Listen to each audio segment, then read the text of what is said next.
Hello friends, આપણે previous પેજમાં mouse વિશેની ઇન્ફોર્મેશન લીધી, બરાબર? કે માઉસ છે એ ઇનપુટ ડિવાઇસ છે, જેની મદદથી એના ઉપર 3 બટન્સ હોય, left, right and centre buttons.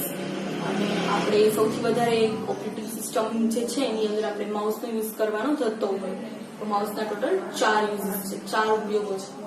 First, એની પહેલા લર્ન કરતા પહેલા date name and roll number લખી નાખ્યું. હવે ફર્સ્ટ નિર્દેશ કરવો, પોઇન્ટિંગ. આપણે માઉસની મદદથી, અહીંયા માઉસ છે અને મારે આ લાઈન ઉપર બતાવવું છે, તો માઉસની મદદથી હું ક્યાં એરો લઈ જઈશ અને શું કરીશ? પોઇન્ટિંગ. ક્લિકિંગ કરું, ક્લિકિંગ.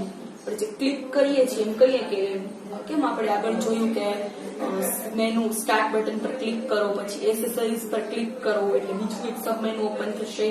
તો એ પણ આપણે માઉસની મદદથી જ કરતા હોઈએ છીએ. પછી છે ઝડપથી 2 વખત ક્લિક કરવું, ડબલ ક્લિક. અને લાસ્ટ છે ડ્રેગિંગ, માઉસને ઘસવું. હવે આપણે દરેક વિશે એક લાઈન લર્ન કરીએ. પોઇન્ટિંગ. આ સ્ક્રીનનો ફોટો છે માઉસનો. આવું માઉસ તો આપણે વધારે જોયું જ હશે. પોઇન્ટિંગ. માઉસ પોઇન્ટરને ચોક્કસ વસ્તુ પર લઈ જવાની ક્રિયાને પોઇન્ટિંગ કહે છે. તો અહીંયા માઉસ છે અને મારે આ પોઇન્ટિંગ પોઈન્ટ પર મારા માઉસને લઈ જવું છે, તો ત્યાં લઈ જવાની જે ક્રિયા છે એને શું કહેવામાં આવે? પોઇન્ટિંગ. માઉસનું કોઈ પણ બટન પ્રેસ કરી અને છોડી દેવાની ક્રિયાને ક્લિકિંગ કહે છે. ક્લિકિંગ કોને કહેવાય? માઉસનું બટન પ્રેસ કરો અને એને છોડી દો, એને ક્લિકિંગ કહે છે.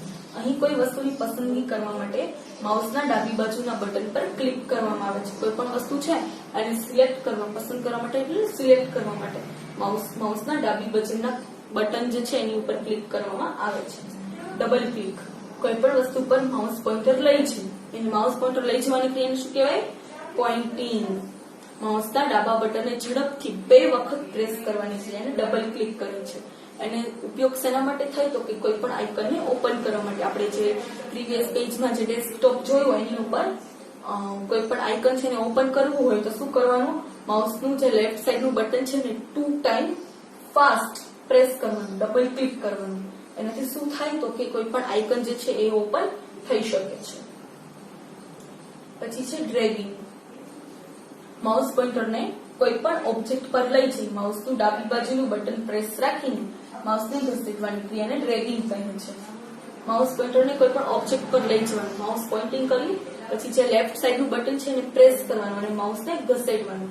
એનાથી શું થાય? તો કે કોઈ આઇકન કે વિન્ડોઝને સ્ક્રીન પર એક જગ્યાએથી બીજી જગ્યાએ ખસેડી લઈ શકાય છે. લાઈક જો નીચે આ છે, બરાબર, માય કમ્પ્યુટર ફોલ્ડર, તો એમાં આ સેવ ડોક્યુમેન્ટ જે છે એની ઉપર હું મારું માઉસનું લેફ્ટ સાઈડનું બટન છે પ્રેસ કરીશ અને પછી માઉસને ડ્રેગિંગ કરીશ, એટલે કે ખસેડીશ. એટલે સેવ ડોક્યુમેન્ટ છે એ મારે આ સાઈડ લઈ જવું છે તો એ સાઈડ આવી જશે. આને કહેવાય ડ્રેગિંગ. વિન્ડોઝ અને તેના ભાગો. Windows and its components. વિન્ડોઝમાં કમ્પ્યુટરમાં રહેલ દરેક ડ્રાઇવ્સ, ફાઇલ, ફોલ્ડર, ફાઇલ્સ વગેરેને એક જગ્યાએથી જ મેળવી શકીએ છીએ. તેને માય કમ્પ્યુટર કહીએ છીએ. આપણે ડેસ્કટોપ ઉપર ફાઇલ ફોલ્ડર રાખ્યા હોય, પણ અમુક ફાઇલ ફોલ્ડર્સ છે એટલે આપણે બધા એક ક્યાં ન હોય, અમુક અંદર કમ્પ્યુટરમાં હોય, આપણે એક જગ્યાએથી મેળવી શકીએ. એને શું કહેવાય? My computer. અહીં માય કમ્પ્યુટર વિશે જાણકારી મેળવતા પહેલા વિન્ડોઝ ચાલક પદ્ધતિના એક મહત્વના ભાગ વિન્ડો વિશે માહિતી મેળવવી. વિન્ડોઝ ચાલક પદ્ધતિમાં તમામ ડ્રાઇવ, ફોલ્ડર, ફાઇલ અથવા શોર્ટકટ આઇકન એક વિન્ડો તરીકે જ ખુલે છે.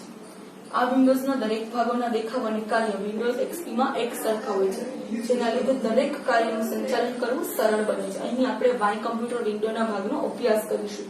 આમાં શું હોય વિન્ડોઝ એક્સપીમાં? તો કે બધા જે શોર્ટકટ આઇકન છે ને એક વિન્ડો તરીકે ઓપન થાય. આ જે છે આને વિન્ડો કહેવાય, વિન્ડોઝ તરીકે આ ઓપન થાય.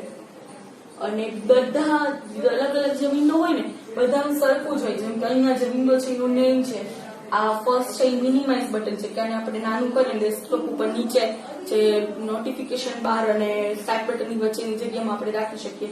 મિનિમાઇઝ કરી તો આનાથી પણ વધારે મોટું કરી અને લાસ્ટમાં ક્લોઝ એટલે આપણે એને બંધ કરી શકીએ. અને ઉપર પણ આવી જ રીતે. ઇન શોર્ટ બધાના જે વિન્ડો જે છે એનું બધાનું ફોર્મેટિંગ એક સરખું જ હોય એટલે આપણે એને સંચાલન કરવું ઇઝીલી બને. જો એવી રીતે હોય કે દરેકમાં અલગ અલગ, કોઈમાં કંઈક અલગ હોય, બીજામાં કંઈક અલગ હોય તો આપણને ફાવે નહીં. પણ આમાં કેવું છે? બધામાં સરખું જ છે. આ કઈ વિન્ડો છે? My computer. Minimize, maximize and close. Minimize ની મદદથી શું કરી શકીએ આપણે?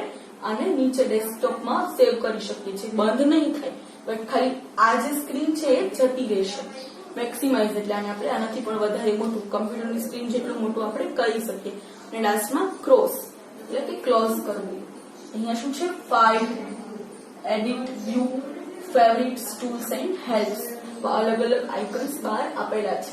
બેક અને ફોરવર્ડ, આપણે આની પાછળની વિન્ડો ઓપન કરવી હોય તો આપણે બેક ઉપર ક્લિક કરી શકીએ.